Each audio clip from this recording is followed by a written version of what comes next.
All right, what's up, family? This video here, another DIY, do-it-yourself video about how much air to actually put in your tire.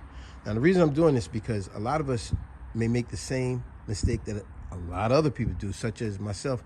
I remember when I was a teenager, I would just go to the local gas station and put air in the tire until I thought it was enough, to when I thought it would suffice. And as always, you know, I like to give you a word of the day, and that's going to be the word of the day, suffice. If you look it up, it simply means enough, adequate, something to suffice, enough.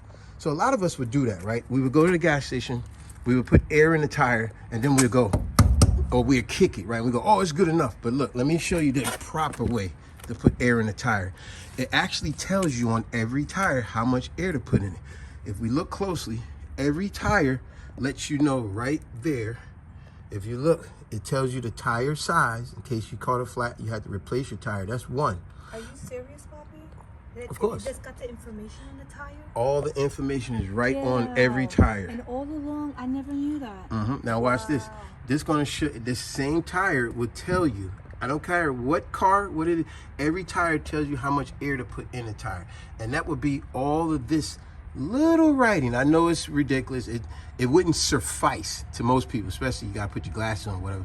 But if you look closely at that little writing, it tells you right there. You see right there where it says 40 psi, pounds per square inch. That's letting you know this how much air you need to put in the tire. Now, if you look just diagonal from that, and you go right here. Now remember, what did it say? 40 psi. So you're supposed to put 40 psi. You set your temperature gauge to 40 psi, and that's how much air you're supposed to put in. But if you want to know how much the max, it even tells you that. You see? It says max. Let me try to focus in for you guys. See, it says max. Now the max you're supposed to put in your tire, meaning the most you can put in your tire. See, it says it right there. If I could focus in. See, it says 44. Let me try to go in a little closer for you guys. You see it says 44. Where I'm at. 44 PSI. And see it says max. This is the max load. So you can set it anywhere from 44. That's the max. Don't go past that. And 40, remember up here. See, it says 40 right there. 40 PSI. So like I said, a lot of us have always done like I've done. You go to the gas station or wherever and you just put air in your tires and then you kick them and you think, oh, that's enough. But that always won't suffice. Now, if you read all the rest of this stuff, it's telling you, like it says, tire failure due to under-inflating or overloading. Now, we know everybody loves the pickup trucks, but sometimes, how many times we've seen people with a load of cargo in the back of that, and you will see this truck look like a doggone lowrider. And they think, oh man, these tires are no good. No, you're overloading it. That's what it's talking about. That's what all this writing is saying. It's also saying if you improperly install the tire to the rim or the rim to the rotors or whatever. If you improper anything in life, stuff will go wrong. But ultimately what this video was about was how much air to actually put in the tire. And as I said, let's go over it again. The little writing on the side of your tire, on any tire, if you focus in, it shows you right there, 40 PSI. That's how much you're supposed to put in, set your temperature gauge on the air pressure machine. And then if you go over diagonally, it shows you this is the max, 44 right there, 44 PSI. Don't go over 44 and don't go below 40 PSI. 40 is what you should be putting in the tire. Wow, but that's amazing, Puppy, though, because the thing is, I realized that everything was in the book.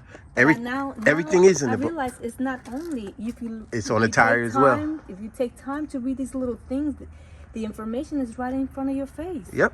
And I never knew that. I always thought that just going to the air to fill out your tire, just fill out, kick it and punch it, right? Yeah, and you go, oh, that's all, it's good enough. But then you're wondering why. You go, wait a minute, I still need more air. You get a couple of miles down, you be like, man, you get out and you look at your tire, you go, look like I need more air.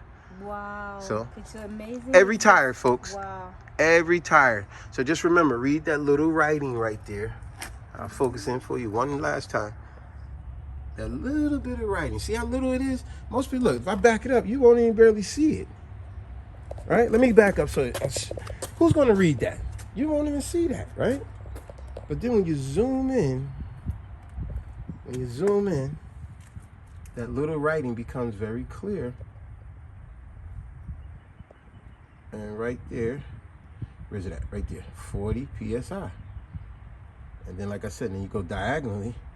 Right here, it says the max. Where we at?